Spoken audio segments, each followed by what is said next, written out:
Hey, what's good, y'all? Thanks for checking me out. Well, today I'll be talking about the movie called Love and Monsters. This movie stars Dylan O'Brien from the Maze Runner series. In this movie, he plays a character named Joel. Joel is dealing with the death of his parents and being terrified of this brand new post-apocalyptic world he's living in, where you have giant mutated monsters and lizards and stuff running around. And he's also dealing with the separation from his childhood girlfriend. His character name is Amy, played by Jessica Henwick. So we start out this movie pretty much with action from the start. You have monsters just pretty much rampaging through all the cities around the world, and the humans at this point are relegated to go live underground in these bunkers. Well, while all this is happening, Joel has his parents killed right in front of him, and he's also separated from his girlfriend because her and her parents go live in a bunker that's about 85 miles away from him.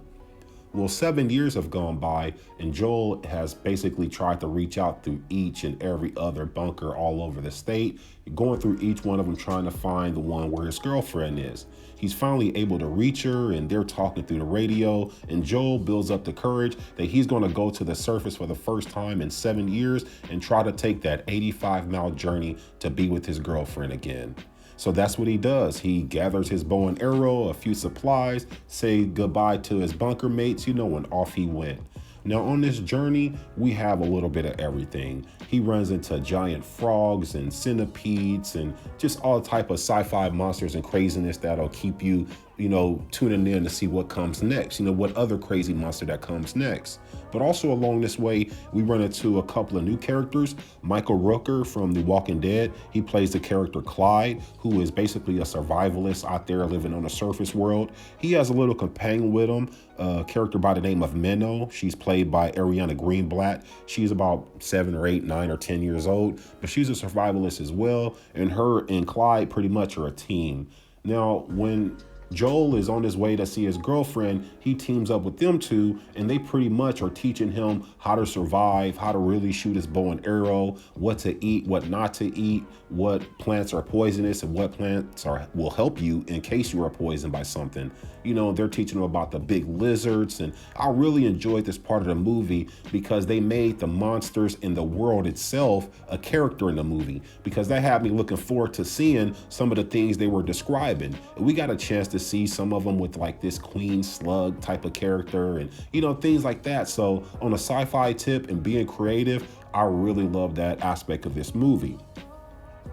Now, as Joel and Clyde and Minnow, they have to go their separate ways because Clyde and Minnow, they're heading to the mountains where it's cold at. They said there's no bugs up there and you pretty much can be peaceful. So that's where they're going. So once Clyde and Minnow, they go their separate ways, and Joel, he finally makes it to the bunker to see Amy, he realizes that Amy's bunker is being infested by these food pirates. Now, food pirates are people who go from bunker to bunker and they rob the people inside the bunker of their food and supplies. And what's helping these food pirates is they have a giant electrical cable attached to a crab the size of a building or something. They have this electrical cable attached to him, and they use the crab pretty much to eat the people and basically wreak havoc while they're robbing you. And then they put the crab back in the ocean, and they have the crab pulling their ship along. So it's a really crazy deal they got set up.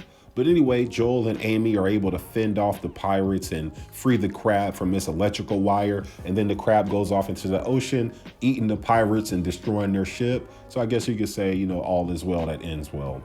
Now, at the end of this movie, at the conclusion, we have all the people in all the bunkers, basically leaving them and heading up to the mountains. I guess they're going to take their chances and not live underground anymore in seclusion and actually come out, live their lives, and go up to the mountains, hopefully to live in peace.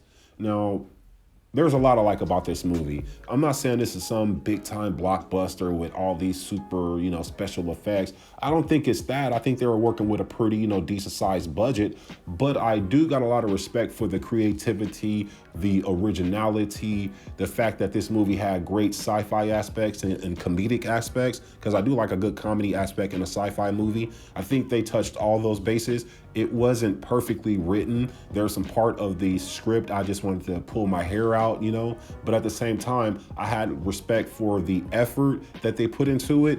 And I can tell that they were really trying to make a good movie. And so like some of that stuff I didn't like, it balanced out because there were a lot of things in here that I really liked. All in all, I give this movie about a 7.5, 8 out of 10. I think it's about as good can be with this type of budget they were working with. So yeah, I think it's worth your time to spend an hour and a half watching it. You'll laugh, you'll enjoy some of the special effects and action scenes, and some of the things like that. And you'll want to see a part two, which is what I think, films like this is all about.